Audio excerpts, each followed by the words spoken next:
السلام عليكم ورحمة الله وبركاته. الحمد لله الذي أرسل رسوله بالهدى ودين الحق ليظهره على الدين كله ولو كره المشركون. أشهد أن لا إله إلا الله وحده لا شريك له وأشهد أن سيدنا محمدا عبده ورسوله. اللهم صل وسلم على سيدنا محمد وعلى آله وأصحابه ومن تبعهم بإحسان إلى يوم الدين. Amma ba'd. Muslimin dan muslimat, tuan-tuan dan puan-puan rahimakumullah, yang dirahmati oleh Allah Subhanahu wa taala. Pertama, sebelum kita memulakan kuliah pada pagi ini, kita mestilah mengucapkan setinggi-tinggi syukur kepada Allah Azza wa Jal dengan limpah perkenan, izin dan pertolongannya jua kita dapat bangkit dan bangun meneruskan sisa hidup yang entah berapa lama lagi kita akan diberikan peluang dan ruang seumpama ini. Muslimin dan muslimat yang dirahmati oleh Allah Subhanahu wa taala, oleh kerana kita berada di dalam bulan Al-Quran yang di dalamnya dipilih oleh Allah Subhanahu wa taala untuk Dia menurunkan wahyunya kepada baginda Nabi sallallahu alaihi wasallam, dan salah satu daripada kemuliaan dan keistimewaan bulan ini ialah diturunkan padanya Al-Quran. Permulaan kepada penurunan wahyu itu berlaku di dalam bulan Ramadan. Sebab itu Jibril alaihi salam turun bertemu dengan Nabi pada setiap malam di dalam bulan Ramadan. Sepanjang tahun itu Jibril akan turun pada malam-malam Ramadan untuk tadarus Al-Quran dengan baginda Nabi sallallahu alaihi wasallam. Al-Quran begitu dekat dengan bulan ini sehingga bulan ini dipilih untuk Nabi bertadarus dengan Jibril alaihi salam. Oleh kerana kita mengambil roh dan semangat Al-Quran yang ada pada bulan ini, maka kuliah-kuliah kita akan cuba mengambil pengajaran daripada ayat-ayat dan tadabbur apa yang diperolehi manfaat dan pengajaran daripada Al-Quran. Hari ini hari yang ke-11 Ramadan, maka bersempena dengan hari yang ke-11 di dalam bulan Ramadan, saya akan cuba berkongsi dengan tuan-tuan dan puan-puan rahimakumullah beberapa pengajaran dan juga tadabbur daripada juzuk yang ke-11.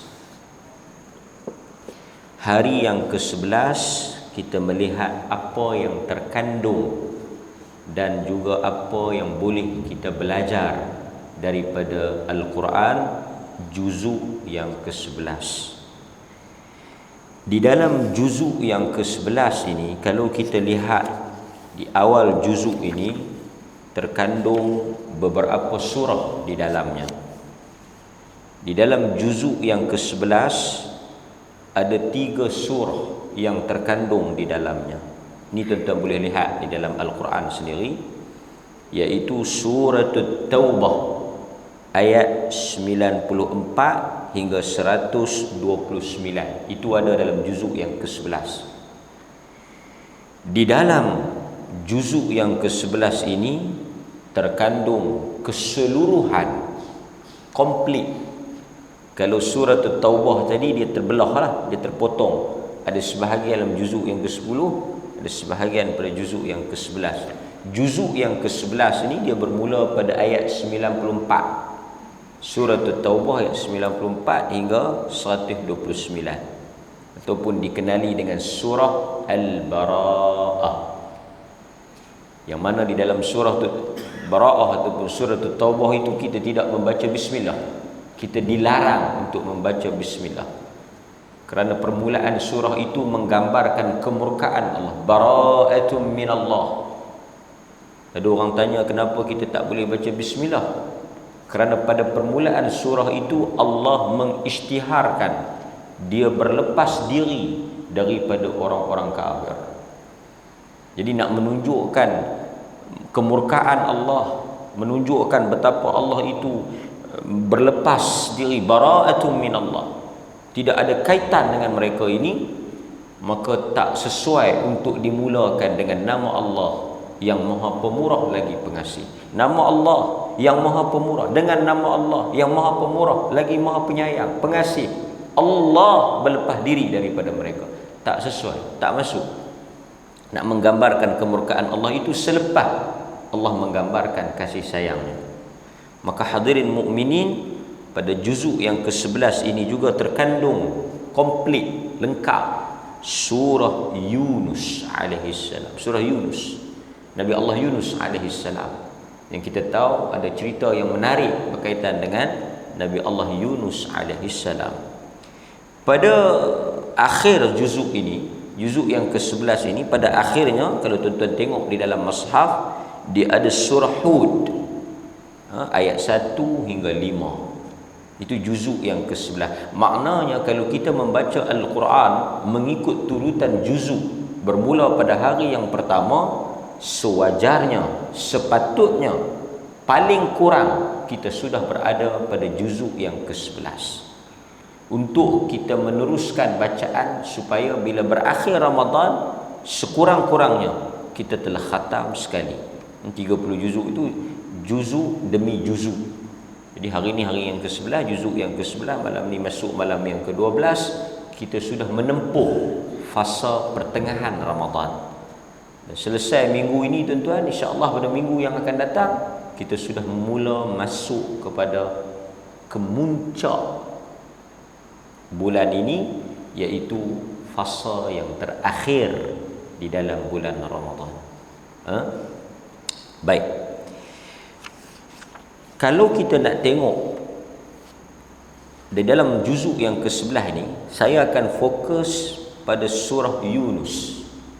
Untuk kuliah subuh kali ini kita akan fokus pada surah Yunus, iaitu surah yang mana terkandung lengkap keseluruhan surah Yunus terdapat di dalam juzuk yang ke-11. Daripada ayat yang pertama hinggalah pada ayat yang ke-109. Kalau kita tengok di dalam juzuk itu komplit. At-Taubah tadi ada hujung, Hud tadi permulaan, tapi Yunus komplit ada pada juzuk. Boleh kita katakan juzuk yang ke-11 ini adalah surah Yunus, yang menceritakan tentang kisah Nabi Allah Yunus alaihi salam. Baik. Surah ini dinamakan dengan Nabi Yunus alaihi salam adalah untuk memuliakan dan mengangkat umat baginda. Penamaan surah ini ada latar cerita di dalam kisah yang terkandung pada surah itu. Surah Yunus ini kerana dia punya cerita yang besar, yang dominan di dalam juzuk ataupun di dalam surah itu, ialah kisah Nabi Allah Yunus. Nampak? Dan dinamakan surah itu surah Yunus. Walaupun kalau kita tengok di dalam surah Yunus itu ada ayat-ayat dan juga cerita-cerita yang lain. Di dalam surah Yunus itu ada cerita nabi lain. Walaupun namanya Yunus, tapi ada nabi-nabi lain yang diceritakan. Umpamanya Allah menceritakan kisah Nabi Nuh alaihi salam pada ayat 71 hingga 74, tapi tak dinamakan dengan surah Nuh. Surah Nuh ayat surah yang lain, ayat yang lain. Di dalam surah Yunus itu juga Allah menceritakan tentang kisah Nabi Allah Musa alaihi salam. Dalam surah Yunus itu ada cerita Nabi Nuh, ada cerita Nabi Musa alaihi salam. Tetapi keseluruhan surah itu tentang Nabi Allah Yunus alaihi salam, tentang kaumnya. Okey tuan-tuan, mesti kita semua tahu apa istimewanya umat Nabi Yunus sehingga Allah menamakan surah ini dengan surah Yunus. Apa beza, apa istimewanya, apa yang lainnya kaum Nabi Yunus dengan kaum-kaum Nabi lain? Kaum Nabi Yunus adalah satu-satunya kaum. Apa dia? Komplit, lengkapkan ayat itu. Tidak ada pada kaum Nabi Musa, tidak ada pada kaum Nabi Nuh, tidak ada pada kaum-kaum yang lain. Kaum Nabi Lut, kaum Nabi Syuaib, Madian, kaum 'Ad. Kaum Nabi Yunus adalah satu-satunya kaum yang sempat beriman sebelum diturunkan bala, azab dan hukuman. Hebat dan istimewanya mereka itu pada bahagian itu. Kaum-kaum yang sebelum ini, kaum Madian, kaum 'Ad, kaum Thamud, semua kaum-kaum ini, Nabi Syuaib, Nabi Saleh, Nabi Nuh dengan banjirnya, kaum Nabi Lut diterbalikkan bukit, kesemua kaum-kaum ini musnah tanpa sempat mereka kembali ke pangkal jalan. Tapi apabila kita bercakap tentang kaum Nabi Yunus, sehingga Nabi Yunus tinggalkan mereka, mereka telah bertaubat, balik ke pangkal jalan, selamat daripada diturunkan azab. Mereka ialah umat yang satu-satunya terselamat dan balik kembali beriman dan mengikuti apa yang dibawa oleh Nabi Yunus sebelum Allah menurunkan bala dan hukuman. Hanya Nabi Yunus alaihi salam. Adapun nabi-nabi yang lain kalau tuan-tuan baca, semuanya sehingga kepada diturunkan hukuman. Itu apa yang kita boleh ambil kenapa dinamakan dengan surah Yunus.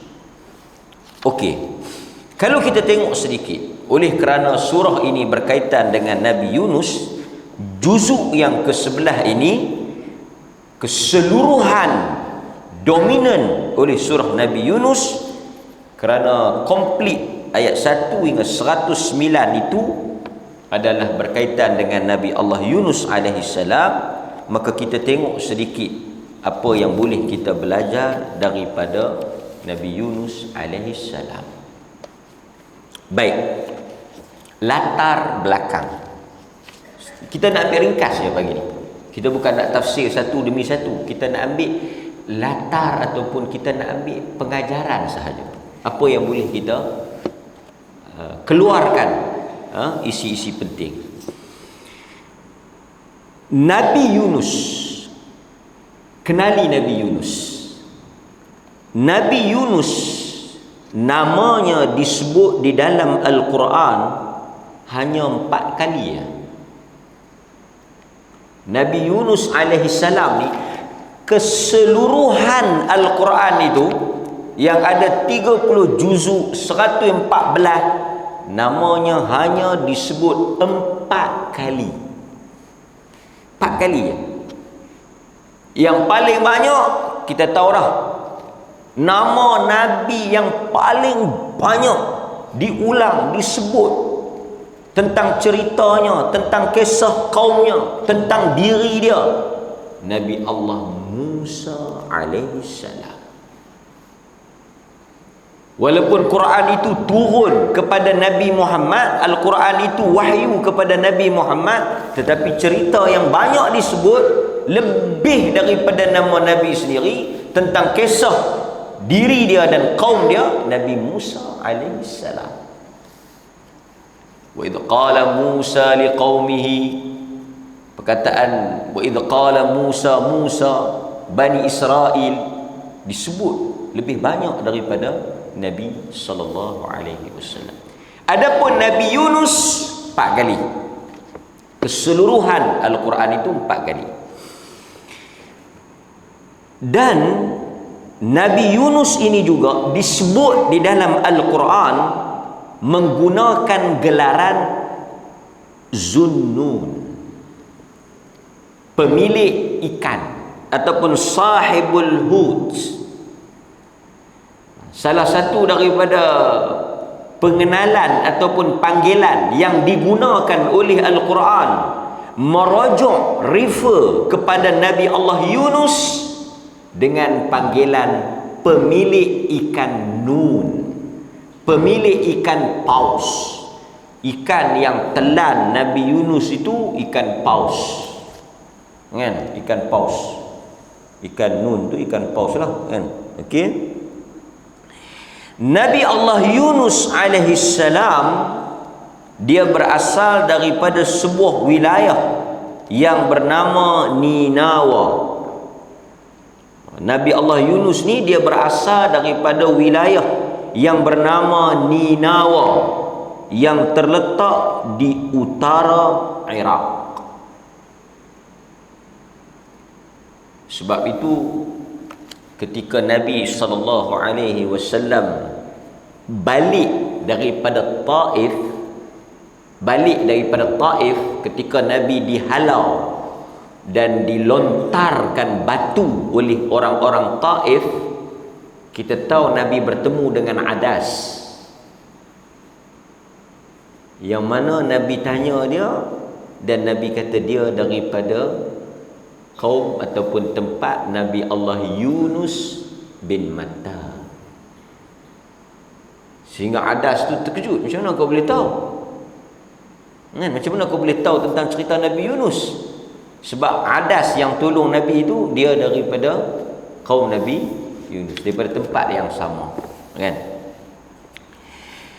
Kisah Nabi Yunus alaihi salam di dalam Al-Quran dia berhubung dengan cerita Nabi Yunus ni. Dia punya tema besar dia, isi utama dia ialah tindakan dia meninggalkan kaum dia, yang mana tak ada lagi Nabi-Nabi yang buat lagu tu. Dia dakwah, dia seru, dia ajak, akhirnya dia kecewa dan dia ijtihad. Dia kata dia nak tinggalkan kaum dia. Dia tinggalkan kaum dia. Tema cerita Nabi Yunus ni di situlah. Utamanya merujuk kepada tindakan, keputusan yang diambil oleh Nabi Yunus alaihi salam meninggalkan kaum dia setelah mereka menolak ajakan dan dakwah dia. Dia ijtihad, boleh tak kita nak tinggalkan kaum kita ni? Tak boleh, kan? Tak ada Nabi-Nabi yang buat. Allah Ta'ala hukum dia. Tindakan dan ijtihad yang dibuat oleh Nabi Yunus itu salah, meninggalkan kaum dia dalam keadaan dia tinggalkan kaum dia. Allah Ta'ala hukum. Akhirnya dia dimakan oleh ikan dan dia diajar zikir yang akhirnya menyelamatkan. Tapi pokok pangkalnya dia telah melanggar atau melakukan kesalahan. Nampak?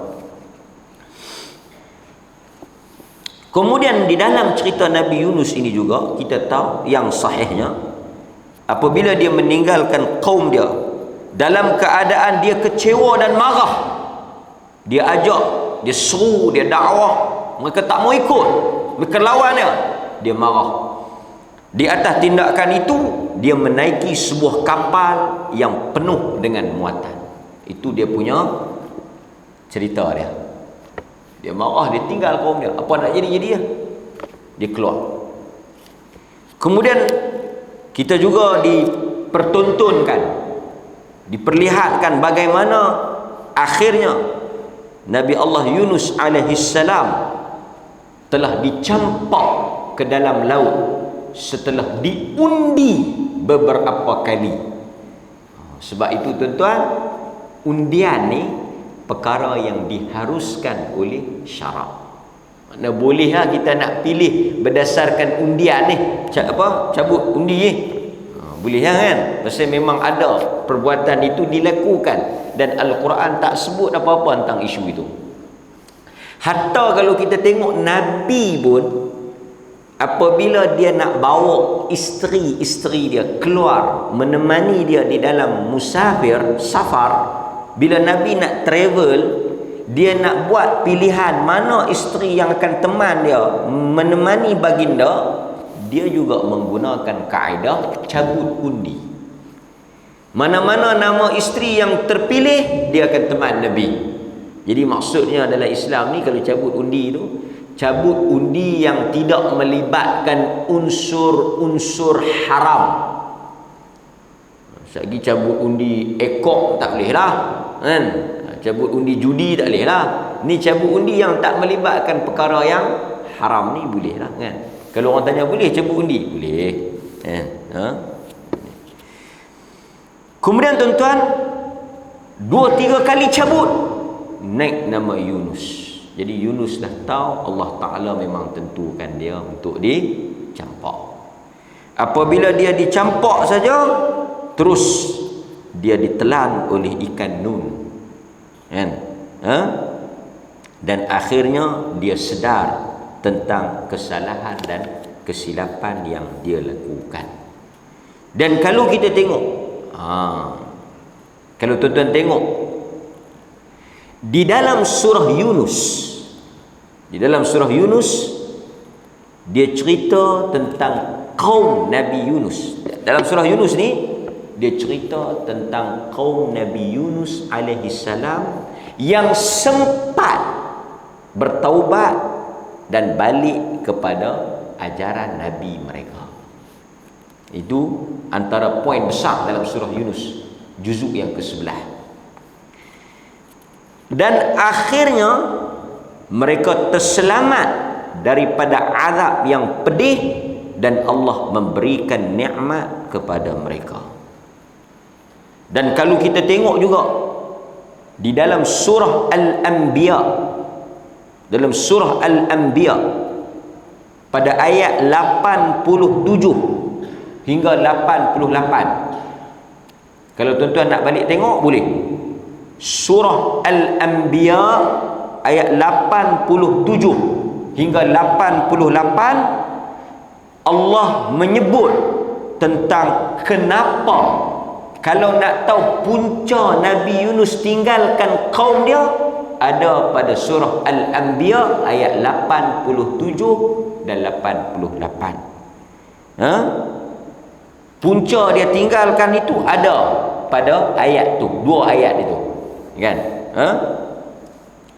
Kemudian di dalam surah Al-Anbiya itu juga Allah Subhanahu wa taala merakamkan zikir yang dibaca oleh Nabi Yunus alaihissalam, yang mana Nabi sallallahu alaihi wasallam menyebut, sesiapa yang membaca apa yang dibaca oleh Yunus, apa sahaja hajat dia akan tertunai, dan apa sahaja masalah dia akan terungkai. Nabi kata sesiapa yang membaca zikir dan doa Nabi Yunus alaihissalam, segala hajat-hajat dia, permintaan dia, harapan dia akan diangkat oleh Allah dan ditunaikan. Dan apa sahaja masalah, dugaan, yang diterima dan dihadapi oleh dia akan dirungkaikan dan diselesaikan oleh Allah. Tuan-tuan, Nabi Yunus alaihi salam, dia telah berhadapan dengan beberapa kegelapan di atas kegelapan. Tuan-tuan bayangkan, tidak ada masalah, kata para ulama, tidak ada masalah yang lebih besar dan lebih berat daripada apa yang kena pada Nabi Yunus. Dalam dunia ini tak ada musibah, hukuman, masalah yang lebih teruk daripada apa yang kena pada Nabi Yunus. Kegelapan di atas kegelapan, hitam di atas hitam di atas hitam. Yang pertama, kegelapan perut ikan. Dia duduk dalam perut ikan. Tuan-tuan habaq ambil siapa yang duduk dalam perut ikan? Sedangkan Nabi Yunus yang terperangkap di dalam perut ikan itu boleh diselamatkan oleh Allah. Apatah lagi kita yang ada atas muka bumi ini. Tuan-tuan, kalau kita nak imagine orang yang tertutup, terpisah, terhalang daripada mendapat bantuan, ditolong. Nabi Yunus siapa nak tolong dia? Macam mana dia nak selamat? Masalah dia tu tak ada jalan keluar. Kalau kita kata jalan masalah kita tak ada jalan keluar, tak ada solution, tak ada penyelesaian, kita kena banding dengan apa yang kena pada Nabi Yunus. Sekurang-kurangnya kita berada atas muka bumi ini bebas. Ada berbagai-bagai usaha boleh kita buat. Nabi Yunus terperangkap, tertutup. Kegelapan perut ikan, kegelapan malam, dan kegelapan lautan. Duduk dalam perut, duduk dalam laut, lautan. Sebab itu kita baca la ilaha illa anta subhanaka inni kuntu minaz zalimin. Dia ada 3 komponen. Dia ada 3 asas yang besar dalam doa Nabi Yunus ni. Yang pertama, tauhid. Tauhid. Doa yang paling mustajab, doa yang terkandung di dalamnya tauhid. Artinya orang yang nak doa ni, dia kena bersihkan diri dia daripada syirik dan khurafat. Pasal itu Nabi Yunus mulakan dengan la ilaha illa anta. Tidak ada Tuhan yang berhak disembah. Orang yang betul-betul tauhidnya mukhlis, ikhlas, murni, suci, Allah akan mustajab doa dia. Kemudian dia masukkan komponen yang kedua, isi yang kedua, memuji Allah. Sebab itu ada orang dia doa, Nabi dengar dia doa, dia terus masuk isi, ya Allah bagi aku ni, ya Allah bagi aku ni. Nabi kata kau kalut, Nabi kata engkau tergesa-gesa. Sebab itu adab ketika kita berdoa, memulakan dengan puji-pujian kepada Allah. Tuan-tuan nak karang doa, nak buat doa, nombor 1, mula intro dia dengan puji-pujian. Alhamdulillah Rabbil Alamin, Alhamdulillahi hamdan hamidin, hamdan syakirin. Semua yang memuji dan memuja Allah. Mulakan dengan kita mengangkat dan mensucikan Allah. Kemudian akhirnya kita tutup dengan salawat kepada Nabi sallallahu alaihi wasallam. Ada 2 isi ini, puji kepada Allah, selawat kepada Nabi, doa itu dianggap sempurna. Tuan-tuan mula dengan puji alhamdulillahirabbil alamin, sebut pujian kepada Allah, kemudian masukkan doa sallallahu alaihi nabi dan berselawat kepada Nabi komplit. Nabi kata kawan tadi ni dia tergesa-gesa. Angkat tangan, ya Allah, terus minta apa yang dia nak minta. Tak ada pujian kepada Allah, tak ada salawat kepada Nabi. Ini tidak ada adab di dalam doa. Baik. Kemudian akhirnya komponen yang ketiga, yang paling besar, yang kemuncaknya apa? Mengakui kesilapan. Sebab itu kalau kita tengok zikir Nabi Yunus ni, la ilaha illa anta subhanaka inni kuntu minaz zalimin, sama dengan apa yang disebut oleh Nabi Adam alaihissalam. Nabi Adam juga, fatalaqa Adamu min rabbih kalimatin fataba alaih. Adam juga benda yang sama. Tengok susunan kalimah Adam itu. Rabbana zalamna. Dosa ni kan satu kezaliman. Tengok Quran guna word zalim. La ilaha illa anta subhanaka inni kuntu minaz zalimin. Rabbana zalamna. Kami mengaku kami telah zalim pada diri kami. Kami naya diri kami sendiri. Sebab itu dosa ni dianggap zalim pada diri sendiri. Kita yang cari pasal, kita yang cari penyakit, kita yang buat kerja tu. Demikian Nabi Yunus, dia yang tinggalkan kaum dia. Demikian Nabi Adam, dia yang pergi makan pokok tu. Siapa yang salah? Mereka melakukan perbuatan itu di atas tindakan mereka sendiri. Baik Nabi Yunus, baik Nabi Adam. Sebab itu mereka menggunakan zalamna minaz zalimin. Nampak? Kemudian kalau kita tengok juga di dalam yang menyebut tentang surah ataupun tentang kisah Nabi Yunus alaihissalam ialah di dalam surah As-Saffat. Ni juga tuan-tuan boleh tengok. Cerita Nabi Yunus ini juga ada di dalam surah As-Saffat pada ayat 139, dan paling lengkap cerita Nabi Yunus tak ada dalam surah Yunus tapi ada dalam surah As-Saffat. Cerita lengkap tentang Nabi Yunus tak ada dalam surah Yunus tapi ada dalam surah As-Saffat ayat 139 hingga 148. Dalam surah As-Saffat, tuan-tuan jangan keliru pula. Dalam surah As-Saffat ni lah yang cerita tentang apa yang Nabi Yunus hadapi, apa yang menyebabkan Nabi Yunus tinggalkan kaum dia. Dalam Al-Anbiya tadi juga sebut sikit. Dan bila dia naik kapal, dicabut undi, dilempar ke dalam laut, dipilik, ditelan oleh ikan, kemudian dimuntahkan balik oleh ikan itu. Semuanya di dalam surah As-Saffat ayat 139. Kan? Di dalam surah As-Saffat juga, As-Saffat ni juga dinyatakan apa? Kaum yang ditinggalkan oleh Nabi Allah Yunus jumlahnya 100,000 lebih. 100,000 lebih kaum Nabi Yunus yang dia tinggal, dan mereka beriman kembali ke pangkal jalan. Kan? 100,000 lebih yang dia tinggal tu, kesemuanya beriman setelah dia tinggal. Artinya kena ada kesabaran lah. Kesabaran. Okey. Dan yang akhirnya tuan-tuan, Allah menceritakan tentang kisah Nabi Yunus di dalam surah Al-Qalam.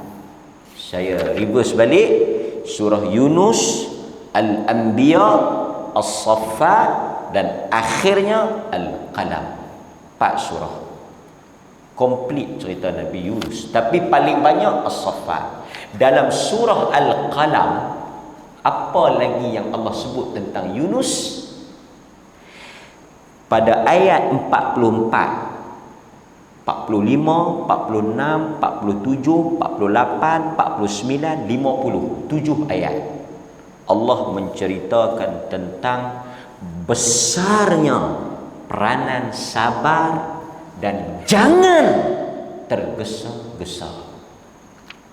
Tuan-tuan balik tengok Al-Qalam yang mula dengan 44 hingga 57 ayat, ada poin besar tentang kisah Nabi Yunus. Sabar, jangan tergesa-gesa.